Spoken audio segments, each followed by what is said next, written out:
मिलते, वो तो बनाने वाले ने बना के भेजे ना, बनाने वाले ने वो रंग मिला के भेजे, वो रंग आपके कर्मों से स्थापित हुए। तरह के छोटे छोटे कर्म हैं, आपने अपने ही घर में किसी को, भाई बहन ने एक दूसरे को लगा दिया या उसने उस चीज़ का ही असर ले लिया, वो अदृढ़ कर्म में आपके जुड़ गए। ठीक है। जब आपने किसी को मतलब बुरे वचन कहे, वो भी केतु, वो आपको मिस्टिसिज्म की ओर लेके जाता है, वो आपको स्पिरिचुअलिज्म की ओर लेके जाता है। ठीक है। अगर आप केतु के प्रभाव में हैं ज़्यादा और आप मेटेरियलिस्टिक गेन्स लेना चाहते हैं, आप असफल होते रहेंगे। अगर आप राहु के प्रभाव, हम कहते हैं क्या फ़ायदा है, क्योंकि हम अंदर से हमने अपने मन को मार लिया, तो हम उसके फ़ायदे या नुकसान पे आ जाते हैं। बिल्कुल। जैसे मैम कोई आपसे पूछता है कि इनके शादी का योग है या नहीं, कई बार लोगों के शादी का योग नहीं होता पर फिर भी उनकी शादी हो जाती है, तो वो शादी अच्छी नहीं रहती। Started learning that time. मेरी शादी में ऐसे ही योग थे जैसे आपने बताया ना, कम योग थे, शादी के चांसेस कम थे, डिनायल नहीं था पर कम थे। तो मेरे गुरु थे जिनसे मैं सीख रही थी, तो तरीके से जाते हैं कि हमने ये चीज़ करनी ही है, तो हमसे बड़ा फिर हमारी अंडरस्टैंडिंग क्या है एस्ट्रोलॉजी, है ना। आज तो भगवान ने हमें वो दिव्य चक्षु दे दिए कुछ हद तक। ज्योतिष शास्त्र का मतलब कि ज्योति मिली ना हमें, कुछ एक आगे फ्यूचर में देखने की रोशनी में। तो अगर हमें ये पता चल रहा है कि किस कारण से, कुछ दोष भी हैं हमारी कुंडली में, किस कारण से ये हो रहा है, क्यों हो रहा है, ठीक है, अगर हुई तो भी उस लेवल पे क्या समस्याएं आ सकती हैं, और अगर नहीं हुई तो भी इसके कुछ कारण हैं, तो ये समझ है इस वक्त ना होना भी इतना ज़्यादा। नमस्कार, आपका स्वागत है भव्या पॉडकास्ट में। आज हमारे साथ हैं काजल शर्मा जी, जो कि एक एस्ट्रोलॉजर है। मैम, आपका बहुत बहुत स्वागत है। नमस्कार भव्या। हाँ, thank you so much. Ma'am, मैं आपसे जानना चाहती हूँ कि जो एस्ट्रोलॉजी है, ये हमारे जीवन में कितना को प्रभाव डालती है। एस्ट्रोलॉजी, हम चाहे इसके बारे में जाने ना या ना जाने, ये हमारे जीवन पे प्रभाव डालती ही है जी। क्योंकि एस्ट्रोलॉजी जो शब्द है ना, वो अगर हम इंग्लिश का शब्द ही देखें तो वो दो शब्दों से मिलकर बना है, एस्टर प्लस लॉजी। ठीक है। The logic behind the movement of stars. What is the logic? The logic is not that what is Bhavya doing or what I am doing or what other people are doing. मतलब if the stars are moving, they are giving some impact. वो कुछ ना कुछ प्रभाव डाल रहे हैं। जैसे वो समुद्र पे प्रभाव डाल रहे हैं तो ज्वार भाटा आ रहा है। ठीक है। वो फसलों पे प्रभाव डाल रहे हैं, तो अगर ठीक प्रभाव डल रहा है तो फसलें सही समय पर पक रही हैं, अगर नहीं डल रहा है तो रुइन हो रही हैं, ख़त्म हो रही हैं। इसी प्रकार वो प्रभाव हमारे ऊपर भी जाने अनजाने पड़ ही रहा है। हम उससे, क्योंकि हमारे ऊपर सूर्य का असर पड़ा है, हमारे ऊपर चंद्रमा का असर पड़ा है, हम घर से बाहर जा रहे हैं, हर चीज़ का हमारे ऊपर असर पड़ रहा है। ठीक है। हम खुद हम कितने नगण्य हैं, हम कितने इस पूरे यूनिवर्स के उसमें देखें, हमारी कोई हैसियत ही नहीं है, तो हम कोई काम क्या बिना सोचे समझे करते हैं, बिना जाने करते हैं? नहीं करते ना। हम जैसे अगर हम घर से बाहर निकल, जैसे आज मैं घर से बाहर निकली कि मुझे पता था कि मुझे इस पॉडकास्ट के लिए आना है, ठीक है, नहीं तो मैं नहीं निकलती। या कभी हम लड़ झगड़ के घर से बाहर निकल भी गए, मान लो कोई ऐसा हो गया कि हम घर से बाहर निकले, घर से बाहर पैर रखते हैं, हमारा फर्स्ट चांस क्या होता है कि अब कहाँ जाना है। फिर हम एक लक्ष्य बना लेते हैं कि पार्क तक चलते हैं, मार्केट तक चलते हैं, चलो आइसक्रीम ही खा लेते हैं, कुछ ना कुछ लक्ष्य बनाते हैं। जब हम जैसे नगण्य इंसान बिना रीज़न के नहीं निकलते बाहर, तो क्या ये ग्रह नक्षत्र बिना रीज़न के ही चलते जा रहे हैं? बिल्कुल, इनका भी कोई रीज़न है ना। राइट। तो वो उसी तरह जब हम पैदा होते हैं उस वक्त की जो प्रोग्रामिंग है वो भी सारी उम्र हमें फल देती है, और विज़ ट्रांजिट जो आज चल रहे हैं वो ग्रह भी हमें फल देते हैं। मतलब एक एक ग्रह हमारी ज़िंदगी में प्रभाव डालते हैं। हाँ बिल्कुल, और उनका कॉम्बिनेशन, लाइक जैसे किसी की कुंडली में सूर्य अकेला है किसी भी जगह पे, तो वो उसका असर सूर्य का ही आएगा उस पर। कोई अगर हम कहते हैं ना, अगर बाकी चीज़ें सेम हैं तो उसी का असर आएगा। लेकिन अगर वो कॉम्बिनेशन में सूर्य के साथ दो प्लैनेट और मिल गए, उसको देख रहे हैं, तो फिर कि हम उसको, जो खाली सूर्य की जो प्रेडिक्शन है और वो उस सूर्य की प्रेडिक्शन है या ऐसे ही और ग्रहों की, वो चेंज हो जाए। बिल्कुल। जैसे हम लाल और पीला रंग आपस में मिला दें तो वो ना लाल रहेगा ना पीला रहेगा, बिल्कुल, वो एक और रंग बन जाएगा। तो इस रंग को जानना, वो रंग क्या बना, इस रंग को जानना एस्ट्रोलॉजी। बिल्कुल। अब जैसे मैम आपने कहा कि अगर रंग गलत मिल जाए, जैसे सूर्य के साथ शनि बैठ जाए, तो फिर लोगों के साथ बुरा होना शुरू हो जाएगा। रंग गलत नहीं मिलते, वो तो बनाने वाले ने बना के भेजे ना। बनाने वाले ने वो रंग मिला के भेजे, वो रंग आपके कर्मों से स्थापित हुए जी, जो हमने पिछले जन्म में की है। हाँ, पिछले या उससे पिछले, पता नहीं कितने जन्मों से चली आ रही है परंपरा, है ना। तो हम कहते हैं कि ये हमारे हाथ में नहीं, हमारे हाथ में जिन ग्रहों में हम पैदा हुए वो उस वक़्त नहीं थे, लेकिन उससे पहले जब से ये परंपरा चली आई उसमें हमने क्या क्या ये शनि और सूर्य, जैसे आपने कहा, शनि और सूर्य जब एक घर में इकट्ठे हुए तो समझो लॉक लग गया, इसे हम कहते हैं। तो ये ताला हम कहीं लगाया है ना पीछे जी। इस वक्त आपको ये जन्म मिला कि चाबी खोज सकते हो तो खोजो इसकी, हाँ जी, है ना। तो ये बुरा तो होने लगेगा क्योंकि ताला लगा है, हमें उसके अंदर की चीज़ें चाहिए, मिल नहीं रही जिस घर में है, ठीक है। हम जैसा चाहते हैं उसका फल, प्रोफेशन के घर में सूर्य शनि इकट्ठे हैं, जैसा फल चाहते हैं हमें प्रोफेशन में नहीं मिल रहा, हम बार बार जाते हैं तो ताला, हमें लगता है कि भाई अड़ जाते हैं ना, अड़चन आ गई, ताला लगा हुआ है तो जा नहीं पाते। तो उसको क्या आप अपने कर्मों द्वारा इस जन्म में खोल पाते हैं? हाँ जी, ठीक है, या उससे हिम्मत हार के बैठ जाते हैं? बिल्कुल, वो आप पर है। वो यहाँ पे आपकी फ्री विल काम करती है जी। पर वहाँ पर ही अगर हम किसी अच्छे एस्ट्रोलॉजर को दिखा लें तो वो हमें कोई रेमेडी बताएं तो उससे असर होता है?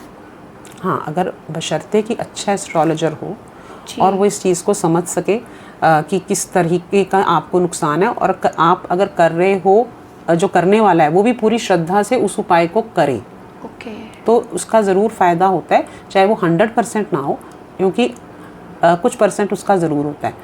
और मैं तो ये समझती हूँ कि सबको एस्ट्रोलॉजी खुद सीखनी चाहिए, बिल्कुल, क्योंकि अच्छा एस्ट्रोलॉजर आप कैसे जज करेंगे?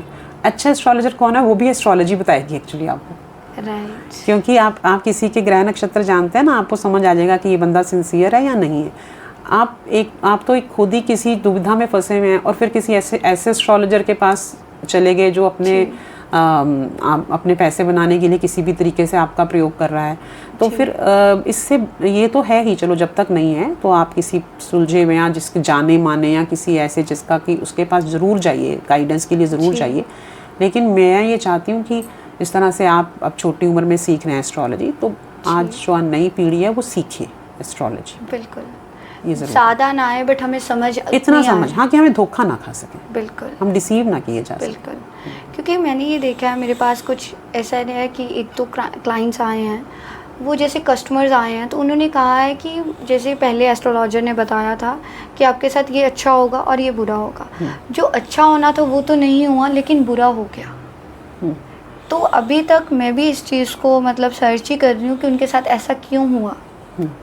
ये है, See, sometimes ना we attract the energies। अब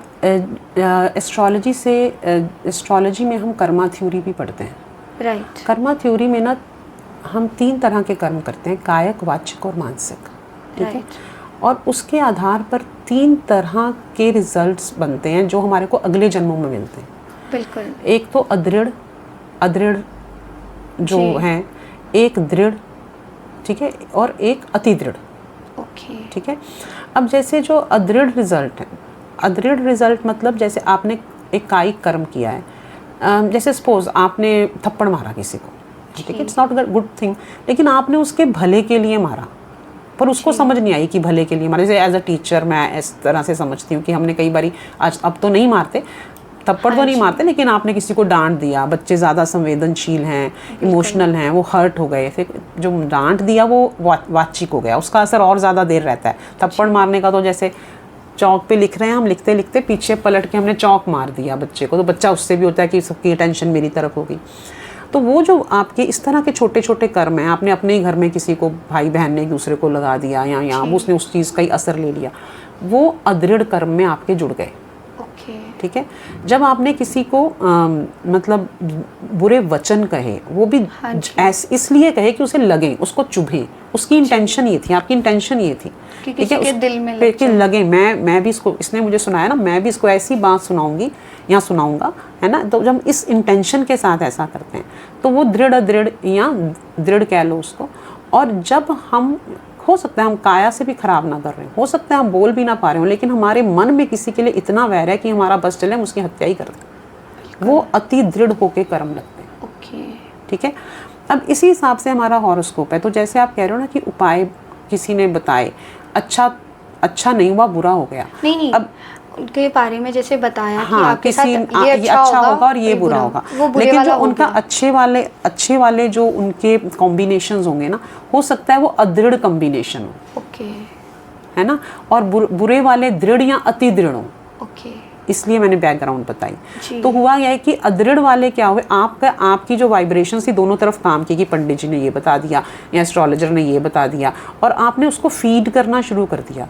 आपने दोनों, जो अदृढ़ वाला है उसको तो वो वीक है, अदृढ़ संयोग जो है आपके, या अदृढ़ कॉम्बिनेशंस जो हैं वो वीक हैं, तो वो तो इतना फीड करके परिपोषित नहीं हो पाए, लेकिन बुरे वाले परिपोषित और भी हो गए, पहले ही दृढ़ थे वो और हो गए, तो वो चीज़ हो गई और वो नहीं हुई। बिल्कुल ऐसा। हाँ जी, बहुत अच्छे से आपने ये चीज़ समझाई।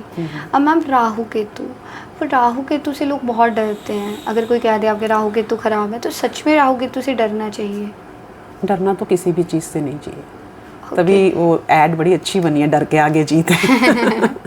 हाँ जी। हाँ, क्योंकि राहु और केतु साइंटिफिकली देखें तो Rahu is the ascending note of moon and Ketu is the descending note of moon.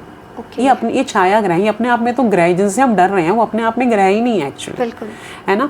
और अगर आपको इनकी कोई मैथोलॉजिकल स्टोरी पता हो, जो कि स्वर भानु राक्षस था, तो स्वर भानु राक्षस था, और उस ज़माने में जिस वक्त स्वर भानु राक्षस था, जो हमारी जाति थी या जो हमारा लीनिएज होता था, ऐसे नहीं था कि अगर कोई व्यक्ति जो है वो पंडित के घर पैदा हुआ तो वेद ही पढ़ेगा, या बनियों के वैश्य के घर पैदा हुआ तो वो वणिक कर्म ही करेगा या बिजनेस ही करेगा, ऐसा नहीं था। आप जो काम करते थे अपनी इच्छा अनुसार जो काम करते थे आप वही बन जाते थे। एक व्यक्ति है जो वेद पढ़ा रहा है, लेकिन उसके बच्चे को लगा कि नहीं मुझे तो फौज में शामिल होना है, वो राजा की फौज में चला गया तो वो क्षत्रिय बन गया, उसको क्षत्रिय ही माना जाता था। ये उस समय की बात मैं कर रही हूँ। उस समय इस तरह से ही जाति का निर्धारण होता था। तो उस समय जो स्वरभानु राक्षस थे उनको ये लगा कि हमें राक्षस नहीं रहना। स्वरभानु एक ही राक्षस था, उसको लगा कि मुझे राक्षस नहीं रहना। तो उन्होंने कहा कि ठीक है तुम ऐसे कर्म करो, देवताओं वाले कर्म कर लो तो तुम फिर देवता बन जाओगे, है ना। तो उन्होंने कहा ठीक है हम ऐसे कर्म, उन्होंने बहुत उपासना तपस्या सारा कुछ शुरू कर दिया स्वरभानु ने। लेकिन जब वो अपनी कंप्लीशन के बिल्कुल करीब थे, अपने फाइनल टच उनका जब पहुंचने वाला था, तो उस टाइम पे जो समुद्र मंथन की क्रिया हुई, जिसमें उसके बाद से ये परंपरा हो गई कि जिस जन्म लिया जिस जगह पे आपने, आप उसी से ही जाने जाओगे। तो समुद्र मंथन में जो असुरों को जो है, वो आपको पता है कि मोहिनी रूप में भगवान आए और असुरों को अमृत नहीं दिया गया, और जो देवता थे उनको ही अमृत का पान कराया गया ताकि अच्छाई अमर हो जाए, है ना। लेकिन ये भी कॉस्मिक एक वो चीज़ है कि अगर सिर्फ अच्छाई अमर हो जाती ना तो ये दुनिया नष्ट हो जाती। बिल्कुल, ठीक है। अब हुआ ये कि स्वर भानु भी वहाँ बैठ गए कि हम तो इतने करीब आ गए हैं अपने उस चीज़ के कि भी कंप्लीशन के और देवता बनने के, इस वक्त हम पीछे नहीं जा सकते। और वो देवताओं की पंक्ति में, क्योंकि बाकी राक्षस तो मोहिनी के रूप में भुला गए अपने आप को, भूल गए अपने आप को, लेकिन स्वर भानु क्योंकि एक लेवल अचीव कर पाए थे तपस्या कर करके, वो उसके रूप में मोहित नहीं हुए और वो देवताओं की में आके वेश बदल कर बैठ गए। ठीक है। लेकिन और सूर्य और चंद्रमा के बीच में बैठे, तो जैसे ही मतलब वो विष्णु जी ने जो मोहिनी बने हुए, जैसे ही वो कहते हैं कि दिया अमृत उनके उस पे, तो ये वो पहचान लिए गए।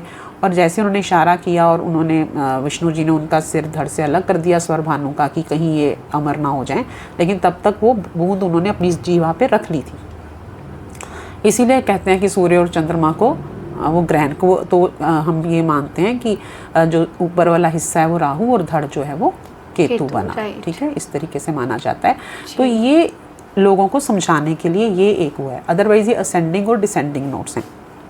जो असेंडिंग नोट है वो आपको मटेरियलिज्म से अटैच करता है, यानी राहु। हाँ जी। और जो डिसेंडिंग नोट है केतु, वो आपको मिस्टिसिज्म की ओर लेके जाता है, वो आपको स्पिरिचुअलिज्म की ओर लेके जाता है। ठीक है। अगर आप केतु के प्रभाव में हैं ज़्यादा और आप मेटेरियलिस्टिक गेन्स लेना चाहते हैं, आप असफल होते रहेंगे। अगर आप राहु के प्रभाव में हैं ज़्यादा और मेटेरियलिस्टिक गेन्स लेना चाहते हैं, आप असफल होते रहेंगे, क्योंकि आप उनके हिसाब से नहीं चल रहे। डरने वाली बात कोई नहीं है। आप उनके हिसाब से नहीं चल रहे। जी। और ज़्यादा प्रभाव आता है इनकी दशाओं अंतरदशाओं में। तो ये है ऐसे राहु और केतु से। अदरवाइज राहु अगर हम साइकोलॉजिकली उसकी बात करें, जैसे फ्रॉइड की थ्योरी है जी। साइकोलॉजी में कि हमारी अतृप्त इच्छाएं और जिनको हमने अंदर ही दबा लिया है ना, तो वो ही राहु केतु है हमारे अंदर। ओके, बट अगर हम कोई उपाय कर लें तो उससे भी हमें राहत मिल सकती है अगर इनकी दशा चल रही है? उपाय सिर्फ हमारे कर्म है। राहु देखिए, कर्म तो हमें उस हिसाब से करने ही पड़ेंगे। ओके। अगर आपके केतु की दशा है और आप सिर्फ मेटेरियलिज्म के पीछे भाग रहे हैं और आप कोई साधना नहीं कर रहे हैं, तो फिर आप कोई भी उपाय, केतु के मंत्र जाप कीजिए, केतु का ये कीजिए, कोई भी और डाइटी जो हैं जो केतु से रिलेटेड हैं, ठीक है, जैसे गणेश जी हैं ना, या जैसे किसी का।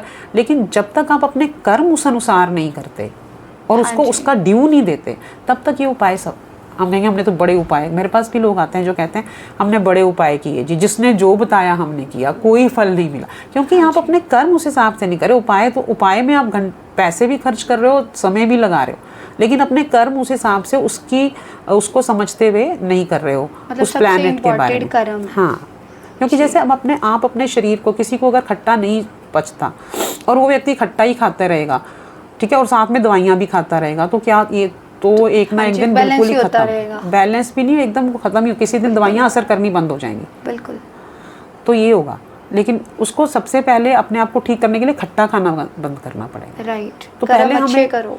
हाँ, अच्छे मतलब आपको उस प्लैनेट की नब्ज को पहचान कर चलना है।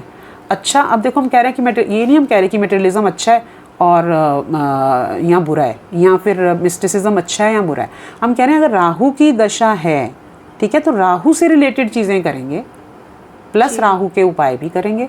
केतु की दशा है तो केतु से रिलेटेड चीज़ें करेंगे, प्लस केतु के उपाय भी करेंगे, और दोनों चीज़ें अलग होंगी। अच्छे और बुरा जो है वो समय के हिसाब से बदल जाता है ना। रजाई हमें सर्दियों में बड़ी अच्छी लगती है, गर्मियों में नहीं लगती। राइट। हाँ जी। वो समय के हिसाब से। अगर मैम हम हर चीज़ एस्ट्रोलॉजी वैदिक चार्ट के मुताबिक करें तो हमारी ज़िंदगी ज़्यादा अच्छी हो सकती है? ज़िंदगी ज़्यादा दुश्वार हो सकती है। क्यों? क्योंकि हम इस चीज़ में फंस जाएंगे जी। हम इसी चीज़ में फंस जाएंगे। अभी हम ये मुहूर्त देख लें, घर से निकलने वक्त, ओह इसने मतलब अभी तो अब बस 1 घंटे बाद मून राशि बदलने वाला है, तब चलते हैं, अभी रहने देते हैं। 1 घंटे में पता लगा कि आपका इंटरव्यू निकल गया, आप घर ही बैठे रह गए, टाइम आपका भी अच्छा। तो मतलब हम इस चीज़ को पहचाने, हम अपने चार्ट को पहचाने, हम ये पहचाने कि हम लेके क्या हैं।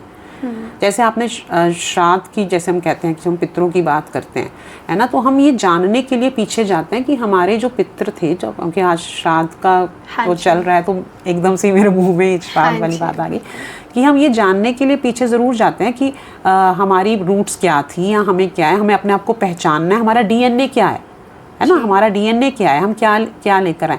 लेकिन हम हर चीज़ में या तो उन्हीं को ही ब्लेम करी जा रहे हैं, या उन्हीं के उसके ऊपर ही डिपेंडेंट हो गए हैं, तो ये तो काम नहीं करेगा। सेम वे हम एस्ट्रोलॉजी से गाइडेंस लें, समझें किसी मेजर डिसीजन को लेते वक्त, लेकिन हर चीज़ के लिए अगर हम एस्ट्रोलॉजी पे डिपेंडेंट हो जाएंगे तो फिर हमारी ज़िंदगी मुश्किल होगी। वो हमारे लिए गलत है, क्योंकि अति बुरी है। हाँ, अति बुरी, अति वर्जित। अब जैसे आपने श्राद्ध की बात करी, तो श्राद्ध चल रहे हैं, जो लोग जैसे फ्रूट दे आते हैं मंदिरों में या गुरुद्वारों में, वो सही है मैम, या हमें तिथि निकालनी ज़रूरी है? नहीं, तिथि तो देखिए निकालनी चाहिए। तिथि अगर नहीं पता है तो फिर जैसे कहा गया सर्वपितृ श्राद्ध अमावस पे होता है ना।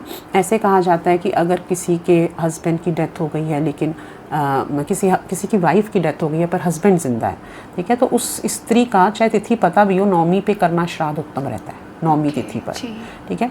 कोई संत महात्मा पुरुष थे घर में, मतलब ऐसे संत महात्मा आज के तरह से बड़े ऐसे वाले गुरु नहीं थे कि बड़े वो, लेकिन संत महात्मा थे जिन्होंने अपनी इच्छा से शादी नहीं की और तपस्या में लीन हो गए। अगर ऐसे किसी की डेथ हो जाती है तो उनका द्वादशी का श्राद्ध करना चाहिए ऐसे, ठीक है। तो जिनकी मृत्यु ऐसे किसी अचानक से हो गई, आकस्मिक मृत्यु हो गई, किसी के विष से मृत्यु हो गई, अचानक दुर्घटना में मृत्यु हो गई, अचानक जो हुआ है, उनका 14 को करना चाहिए। ऐसे मतलब तिथि देखना जरूरी है। ये तो हो गया ना कि वो किसी भी तिथि को हुआ हो, लेकिन हम इस तिथि पे कर सकते हैं जो मैंने आपको बताया।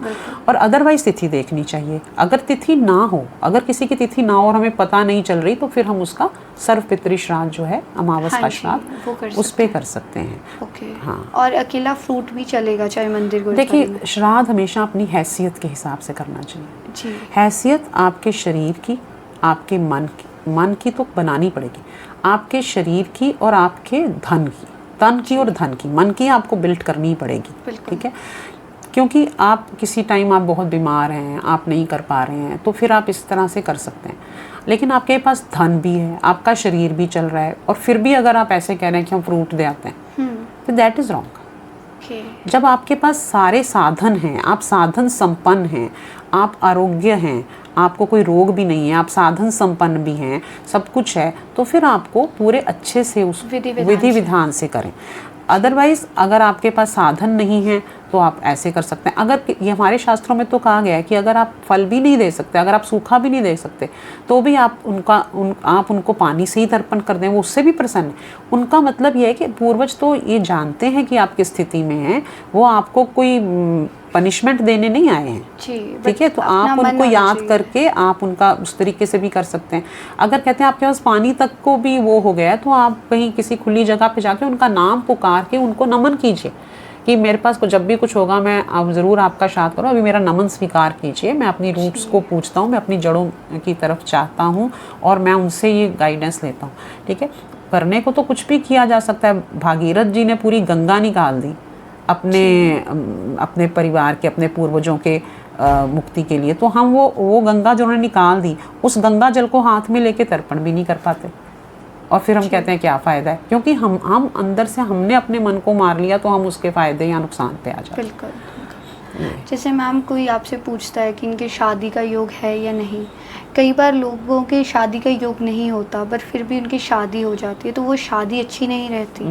ऐसा नहीं है, शादी का योग नहीं होता, अगर बिल्कुल ही नहीं है तो शादी नहीं ही होगी। ओके, ठीक है जी। तो शादी का योग बहुत वो है, अगर बहुत ही ज़्यादा मतलब सतही है जिसे हम बोलें, है ना, कि बहुत ही, हाँ, एक कुछ परसेंट, 2-4% चांसेस हैं कि है, डिलेड मैरिज है, बहुत कम चांसेस हैं, उस केस में हमें टेवा बहुत अच्छे से मिला के तो शादी हो जाएगी, लेकिन उसमें बड़ा अच्छे से मिला के किसी तरीके से करके, तो शादी में हमें कुछ चीज़ें मान के चलनी पड़ेंगी कि हमें यहाँ एडजस्टमेंट करनी जी। अब जैसे गुणों की बात करें, लोग गुण में बहुत विश्वास करते हैं, पर राम और सीता माता के 36 के 36 गुण मिले थे, लेकिन अगर हम उनकी ज़िंदगी देखें तो वो इतने खुश नहीं थे, ऐसा क्यों? नहीं, वो खुश थे, ऐसा बात नहीं है वे खुश नहीं थे, लेकिन ये बात भी आपकी सही है, 36 के 36 गुण मिलना शादी के चलने का गारंटी नहीं है, और 10 गुण मिलना शादी के टूटने की गारंटी नहीं। ओके, ठीक है, ये बिल्कुल सही है, क्योंकि गुण मिलाने के लिए हम केवल एक प्लैनेट को लेते हैं, दैट इज चंद्रमा। राइट। ठीक है, बाकी प्लैनेट्स जी वो भी तो अपना रोल निभा रहे हैं ना। हाँ जी।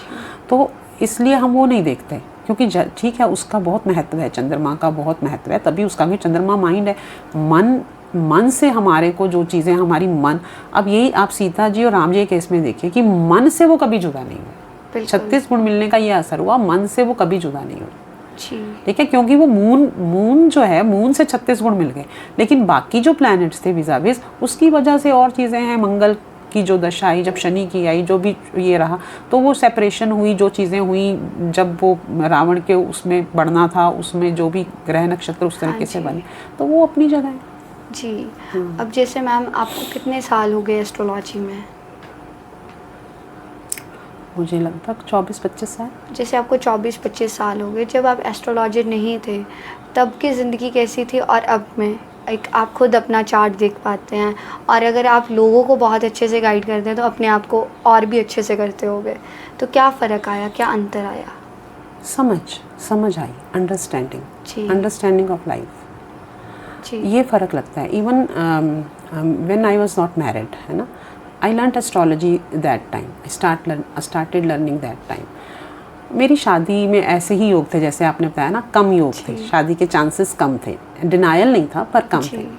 तो मेरे गुरु थे जिनसे मैं सीख रही थी, तो वो मुझे कहने लगे कि ऐसे उन्होंने मुझे बोला कि इस तरीके के ऐसे हैं जो इस तरह का उपाय करा देते हैं तंत्र और उसके हिसाब से कि डेफिनेटली 100% मैरिज हो जाती है। तो मैंने उनको ये बात बोली, मैंने कहा सर एस्ट्रोलॉजी समझ के हमें, अगर हम फिर भी इस तरीके से जाते हैं कि हमने ये चीज़ करनी ही है, तो हमसे बड़ा फिर हमारी अंडरस्टैंडिंग क्या है एस्ट्रोलॉजी, बिल्कुल है ना।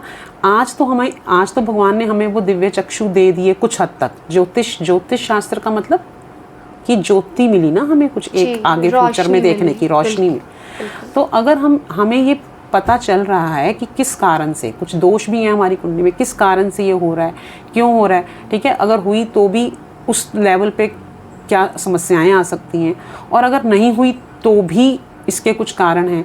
तो ये समझ है, इस वक्त ना होना भी इतना ज़्यादा आपको हर्ट नहीं करेगा, और हो के जो एडजस्टमेंट्स हैं तो भी उसके हिसाब से शादी चल जाएगी, क्योंकि इस समय समझ है। अगर मैं अभी ये चीज़ें कर लूँ और डेफिनेटली कहीं से किसी जगह का उठा के, किसी और जन्म का उठा के विवाह कर लूँ, और उस जन्म में मुझे वो ज्योति भी ना मिले, बिल्कुल, और फिर तड़पन रह जाए। राइट, बहुत बड़ी बात है, बिल्कुल। तो इसलिए समझ जो है, जो आई इस साइंस के साथ, अपने लिए भी और औरों के लिए भी। कई बार हम देखते हैं कि कोई बहुत प्रिटर्ब्ड है, बहुत ज़्यादा, लेकिन उसका अच्छा टाइम आने वाला, तो जब उसको सांत्वना देते हैं और उसका अच्छा टाइम, तो भी बहुत अच्छा, कई लोग बहुत अच्छा लगता है। कई बार ऐसा है कि हमें ये समझ आ गई कि नहीं, यही इसका कोई अब तोड़ नहीं है, ऐसा ही लग रहा है उसको, उस तरीके से, किस तरीके से साइकोलॉजिकली। ये एस्ट्रोलॉजी की बहुत बड़ी बात है, जिसको कि आज के लोग वेंचर नहीं कर रहे हैं, क्योंकि एक ये सब्जेक्ट है जो एस्ट्रोलॉजी में, जब हम एज अ स्टूडेंट पढ़ते हैं, साइकोलॉजी रिलेटेड टू एस्ट्रोलॉजी आप पढ़ रहे हैं, तो आपने पढ़ा साइकोलॉजी रिलेटेड टू एस्ट्रोलॉजी। आज इस चीज़ पे काम किया जाना सबसे ज़्यादा ज़रूरी है, सबसे ज़्यादा इम्पॉर्टेंट है, क्योंकि जितने भी ये स्ट्रेस मैनेजमेंट, ये सारे ये कोर्सेज हैं, मतलब साइकोलॉजी रिलेटेड टू एस्ट्रोलॉजी, अगर ये समझ आ जाए कि क्या क्रिया है, कौन सी चीज़ है। कई बार उपाय ये नहीं है कि आपने ये दान करना है, ये मंत्र जाप, कई बार जिम ज्वाइन कर लेना, ये भी एक उपाय है कि मन को चेंज कर लेना। जिम ज्वाइन करना मतलब आपने अपनी फिजिकल एक्टिविटी को बढ़ाना है, क्योंकि आपकी मार्स की जो एनर्जी है वो नेगेटिव हुई है। हाँ जी, जैसे कई लोगों को कह देते हैं मेडिसिन दान कर दो, कि आपको, या हॉस्पिटल का पानी पी लो। हाँ, कि वो चीज़ वो एक अलग ग्रहों के हिसाब से, लेकिन वो तो चलो, वो तो एक दान है ही ना। लेकिन हम उस चीज़ की बात कर रहे हैं कि जहाँ पे हम कहते हैं कि अरे ये क्या उपाय है कि जिम में चले जाओ, है ना, क्योंकि वहाँ आप पसीना बहाओगे, आपकी जो नेगेटिव एनर्जी है वो पॉजिटिव की तरफ जाएगी, है ना। हम कहते हैं आप किसी गरीब बच्चे को घर में पढ़ा दो, अगर जुपिटर मरकरी कॉम्बिनेशन में से एक खराब हो रहा है, हाँ जी, है ना, और कैसे हो रहा है वो, मतलब ठीक है, उसके तो कॉम्बिनेशन है, लेकिन आप एक गरीब बच्चे को घर में बुला के पढ़ा दो, या फिर उसके पढ़ाने का खर्चा दे दो, जिस भी तरह का आपका वो है। अगर इस पैसे हैं तो आप पढ़ाने का खर्चा दे दो, नहीं है तो आप उसे खुद पढ़ा दो।